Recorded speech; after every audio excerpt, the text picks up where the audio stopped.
I want to bake a cake before my dad gets home. What does the recipe call for? It calls for a 1 pint of melted butter, but I only have a measuring cup. That's what capacity comes in. Capacity? What's capacity?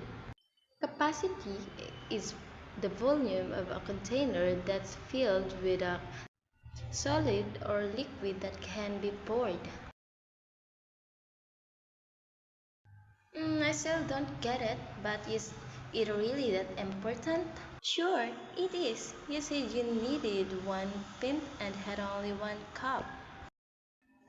Yeah, but you can't turn a cup into a pint. It's impossible.